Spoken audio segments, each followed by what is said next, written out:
বিজেপিতে নাকি গোষ্ঠী দ্বন্দ্ব রয়েছে, সুকান্ত ভার্সেস শুভেন্দু, শুভেন্দু ভার্সেস দিলীপ, এমনই কিন্তু রাজনৈতিক মহলে গুঞ্জন, এমনই বলা হয়ে থাকে।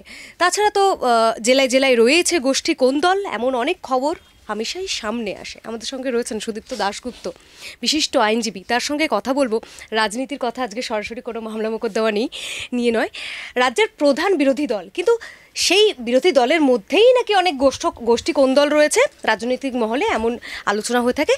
আজকে শুভেন্দু অধিকারী তিনি একদম বিধানসভার বাইরে বললেন, দিলীপ ঘোষ তার সঙ্গে দেখা করতে এসেছিলেন বিধানসভায়, বলে দিলেন যে কোনো গোষ্ঠীদ্বন্দ্ব নেই, মমতা ব্যানার্জির বিরুদ্ধে লড়াই করার জন্য সবাই একসঙ্গে প্রয়োজনে পথে নামবেন। দেখুন, বিজেপির মধ্যে গোষ্ঠীদ্বন্দ্ব আছে কি আছে না, এটা বিজেপির অভ্যন্তরীণ ব্যাপার, আমি বলার কেউ না। তবে একটা জিনিস আমার খুব অবাক লাগলো, যে সত্যি যদি কোনো গোষ্ঠীদ্বন্দ্ব না থাকে, হঠাৎ করে শুভেন্দুকে এই কথাটা বলতে হলো কেন? মমতার সঙ্গে লড়াইয়ের জন্য আমরা সবাই একসঙ্গে পথে নামবো, তার মানে অন্য কোনো বিষয় লড়াই হলে কি ওনারা একসঙ্গে পথে নামবে না? তখন অন্য কোনো কারণে, এবার সেটা কি? যদি মানে সম্পর্ক যদি ভালো থাকে, যদি কোনো দ্বন্দ্ব না থাকে, তো সব জায়গাতে সব আন্দোলনেই ওনারা একসঙ্গে পথে নামবে। মমতা ব্যানার্জি হলে একসঙ্গে পথে নামবো, আমাদের মধ্যে কোনো গোষ্ঠীদ্বন্দ্ব নেই, এইসব কথা বলাতেই তো কিরকম একটা গন্ধ গন্ধ লাগে। নতুন রাজ্য সভাপতি কে হবে, এই নিয়ে তো বারবার প্রশ্ন উঠছে, মানে বিজেপির এখনো নতুন রাজ্য সভাপতি কে, সেই নামটা মানে ঘোষণা করতে পারছে না বিজেপি। বারবার বৈঠক হচ্ছে, শুধু যোগ্য নেতৃত্বের অভাব বিজেপিতে, প্রশ্ন উঠছে। দেখুন, আবার ওই একটা কথা, একটি রাজনৈতিক দলের কে সভাপতি হবে কি না হবে ওটা তারা ঠিক করবে, কিন্তু আপনাকে এটা দেখতে হবে যে দলটি আমাদের ভারতবর্ষে এখন সরকার চালাচ্ছে, পশ্চিমবঙ্গে প্রধান বিরোধী দল, তারা অনেক দিন ধরে ঠিক করে উঠতে পারছে না যে কে রাজ্য সভাপতি হবে। এর কারণ দুটো হতে পারে, এক নিজেদের মধ্যে দ্বন্দ্ব, আর নয়তো প্রকৃত নেতৃত্ব দেওয়ার মতন লোক বিজেপি খুঁজে পাচ্ছে না। ইনফ্যাক্ট বিজেপির সেই অর্থে কিন্তু প্রকৃত নেতৃত্ব দেওয়ার মতন লোক কেউই নেই, কারণ তারা তো রাজনীতিটা করে না, তারা একটা ধর্ম প্রচারক দল হিসেবে কাজ করে। তাই রাজনীতির লোক খোঁজাটা তো বিজেপির পক্ষে খুব মুশকিলের কাজই হবে। এই যে ধর্মীয় মেরুকরণের রাজনীতি, যেটা এখন রাজ্য রাজনীতিতে বিশেষ আলোচনা বিষয়, বিধানসভার ভেতরেও এই নিয়ে আলোচনা হচ্ছে, বাইরেও হচ্ছে, তাহলে কি আগামী নির্বাচনে বিধানসভায় এটাই ইস্যু?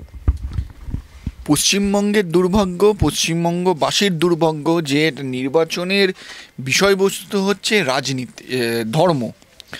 দেখুন, ধর্ম রাজনীতিতে তখনই আসে যখন সাধারণ মানুষ তাদের দৈনন্দিন জীবনের প্রবলেম নিয়ে সরকারকে, বিরোধী দলকে প্রশ্ন করে যে আমাদের এই প্রবলেম হচ্ছে, আপনারা কেন কিছু ব্যবস্থা নিচ্ছেন না, বা আপনারা কেন প্রতিবাদ করছেন না। তখনই মানুষের চিন্তা ওই জায়গা থেকে ঘুরিয়ে দেওয়ার জন্যই ধর্মকে নিয়ে আসা হয়।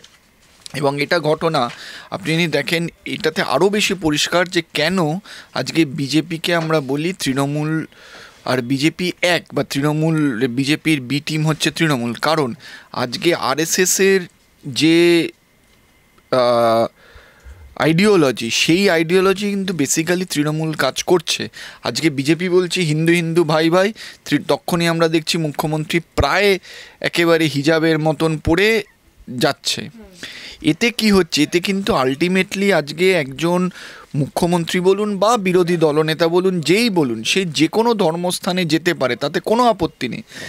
কিন্তু এই দুই ক্ষেত্রেই দেখছি, শুভেন্দু অধিকারী বলুন কি মমতা বন্দ্যোপাধ্যায় বলুন, কি সুকান্ত বলুন, বা অন্য কেউ বলুন, বা দিলীপ ঘোষ বলুন, তারা ওই ধর্মস্থানে গিয়ে রাজনৈতিক প্রচার করছে। সেটা কিন্তু অন্যায়, এবং সেটা করছে কারণই তারা চায় যে মানুষের দৈনন্দিন জীবনের যে ইস্যু, যে মানে খুব পাতি কথায় বলতে গেলে রুটি কাপড়া মাকান, এই তিনটে ইস্যু থেকে মানুষকে সরিয়ে রাখতে হবে, মানুষের দৈনন্দিন জীবনের প্রবলেম থেকে সরিয়ে রাখতে হবে এই ধর্মের সুড়সুড়ি দিয়ে। এবং এটাই চেষ্টা করে যাচ্ছে। এবং এটা পশ্চিমবঙ্গের দুর্ভাগ্য যে আজকে পশ্চিমবঙ্গ 2026 সালে গিয়ে ইলেকশন যদি হয় ধর্মের ইস্যুতে, আর অন্য কোনো ইস্যুতে না। তাহলে একদম এই মানে ধর্মস্থানে গিয়ে রাজনৈতিক প্রচার আর সাংবিধানিক জায়গায় ধর্মীয় প্রচার, এটা দেখা যাচ্ছে পশ্চিম বাংলার বুকে। এই চিত্র কি আগে দেখা গিয়েছে? দেখুন, পশ্চিমবঙ্গের বুকে আপনি এই চিত্র দেখতে পারবেন যে বিমান বসু, গৌতম দেবরা ধর্মস্থানে গেছে, কিন্তু ধর্মস্থানে গেছে কিন্তু ওখানে গিয়ে কিন্তু রাজনীতি করেনি, বা বিধানসভাতে গিয়ে ধর্মের কথা বলেনি, বা যখন বামফ্রন্ট সরকার ছিল তারা রাষ্ট্রের টাকা খরচা করে, আমার আপনার করের টাকা খরচা করে কিন্তু মন্দির মসজিদ বানিয়ে দেয়নি। আজকে যে কত বড় মানে দুর্নীতি করছে মমতা ব্যানার্জি, পুরোপুরি সংবিধান বিরোধী, যে রাষ্ট্র হয়ে রাষ্ট্রের টাকা দিয়ে কিন্তু আজকে দীঘাতে জগন্নাথের মন্দির হলেন। এটা এর কারণটাই হলো পুরোপুরিভাবে আজকে মমতা ব্যানার্জি বলুন বা শুভেন্দু অধিকারী বিজেপি বলুন চাইছে হলো মানুষকে ভাগ করো। এই যে মমতা ব্যানার্জি আজকে এটা করছে তার একটাই কারণ হলো যে যেভাবেই হোক আমাকে হিন্দু ধর্মকে রাজনীতির মধ্যে নিয়ে আসতে হবে, মুসলিম ইসলামকে রাজনীতির মধ্যে নিয়ে আসবে, কারণ তারা ভয় পায় আজকে যদি তাদের মানুষের সামনে ধর্ম বাদ দিয়ে লড়াই করতে হয় তারা লড়াই করতে পারবে না। তারা জানে আজকে যদি মানুষের প্রশ্নের সম্মুখীন তারা হতে পারবে না, সে আপনি বিরোধী হিসেবে বিজেপিকেই বলুন বা সেন্ট্রালে বিজেপি আছে তাকে প্রশ্ন করা হলে পারবে না, এখানে তৃণমূলও পারবে না। তাই জন্য এই ধর্মের সুরসুরি, এই ধর্ম নিয়ে আসা হচ্ছে। কিন্তু আমার বিশ্বাস বরাবরই ভারতবর্ষের অন্য যে কোনো রাজ্যের থেকে পশ্চিমবঙ্গের মানুষ অনেক বেশি প্রোগ্রেসিভ এবং মুক্ত চিন্তার মানুষ। তারা কোনোদিনও এই ধর্মের যে রাজনীতি এটাতে মেনে নেবে না, এবং এমন 26-এ ইলেকশন হবে, যদি প্রকৃত ইলেকশন হয় এই ধর্ম নিয়ে আর রাজনীতি যাতে না হয় তার ব্যবস্থাই জনগণই করবে। কারণ এটা ভুলে গেলে হবে না, কোনো দিনও কোনো নেতা ইতিহাস গড়ে না, মানুষই ইতিহাস রচনা করে, মানুষই ইতিহাস গড়ে। একদম, আমি এ প্রসঙ্গে আসছিলাম যে এই ভোট প্রসঙ্গে শাসক দলের দুর্নীতি দুষ্কৃতিরাজের বিরুদ্ধে পথে নেমে লড়াইয়ের কথা কিন্তু বলছিল বামেরা, কিন্তু এখন যদি ধর্মীয় মেরুকরণ ভোটের ইস্যু হয় সেক্ষেত্রে বামেদের লড়াইটা কি কঠিন হয়ে যাবে, কি মনে হয়? একদমই না, আমাদের আরও সুবিধা হয়ে যাবে যে বলতে যে পশ্চিমবঙ্গ থেকে ভারতবর্ষকে, পশ্চিমবঙ্গকে ধর্মনিরপেক্ষতা যদি বজায় রাখতে হয় তাহলে এই তৃণমূল আর বিজেপিকে ভোট দিলে সেটা বজায় থাকবে না। আর আপনাকে আমি একটা উদাহরণ দিচ্ছি, যে দেখবেন ইলেকশন আগে একটা বাইনারি তৈরি হয় যে Trinamool versus BJP, as he পশ্চিমবঙ্গে তৃণমূল আর বিজেপি দুটো দল আছে, এর বাইরে আর কোনো রাজনৈতিক দল নেই। এই বাইনারিতে হঠাৎ করে যখন দেখা গেল যে রাজ্যের শিক্ষামন্ত্রীর গাড়ির ধাক্কায় একটি ছাত্র আহত হয়েছেন, গুরুতর আহত হয়েছেন, এবং সেটা নিয়ে বামেরা রাস্তায় নামলো, আন্দোলন হলো, এবং দেখা গেল যে বামেদের একটা যে এই যে বাইনারি, সেই বাইনারিটা কিন্তু ভেঙে গেল, যেটা বামেরা কিন্তু সত্যি তারা রাস্তায় নামছে, মানুষের পাশে দাঁড়াচ্ছে, লড়াই করছে। তখনই কিন্তু আপনি দেখবেন ঠিক তার দুদিন পরে কোনোভাবে শুভেন্দু অধিকারী বিধানসভায় সেই মন্তব্য, তারপরই এই ধর্ম নিয়ে শুরু হয়ে গেল, যাতে করে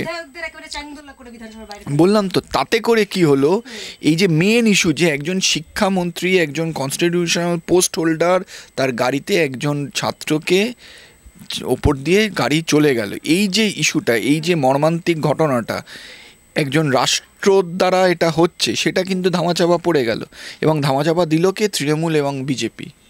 এটা কিন্তু খুব ট্যাক্টফুলি এই ধর্মের, এই যে আপনাকে বললাম, যখনই মানুষের দৈনন্দিন জীবনের ইস্যু নিয়ে মানুষ প্রশ্ন তুলবে তখনই আপনি দেখবেন ধর্মের সুরসুরি, আর কিচ্ছু না। এবং এখানেও তাই করা হচ্ছে, যখনই দেখছেন প্রশ্ন করা হচ্ছে, যখনই আপনি দেখবেন দুর্নীতি নিয়ে প্রশ্ন হচ্ছে। আজকে পশ্চিমবঙ্গে কোনো আইন নেই, মানে এটা আমরা আমাদের ছোটোবেলাতে আমরা দেখতাম বিহার বা অন্য রাজ্যে সিরিয়ালের সিনেমাতে দেখতাম যে এরকম পুলিশ আছে, দুষ্কৃতী রাজ চালাচ্ছে। আজকে প্র্যাকটিক্যালি পশ্চিমবঙ্গে তাই হচ্ছে। যে কোনো জায়গায় যে কোনো সময় যে কেউ কাউকে, লোককে কেউ খুন করে দিচ্ছে, কেউ গুলি করছে, মাঠের মধ্যে বোমা ফেটে যাচ্ছে, বাচ্চা আহত হচ্ছে, কোনো ল নেই, টোটাল ললেসনেস। কারণ এখানে আইনের শাসন চলছে না, শাসকের আইন চলছে, গুন্ডার আইন চলছে, দুষ্কৃতীদের আইন চলছে। এই ভয় যে আজকে যদি আমরা ধর্মের সুরসুরি না দিই, ইসলামের সুরসুরি না দিই বা হিন্দুত্বর সুরসুরি না দিই, তাহলে কিন্তু আমরা ভোটে মানুষের কাছে যেতে পারবো না। তাই জন্যই তৃণমূল আর বিজেপির এই প্রচেষ্টা।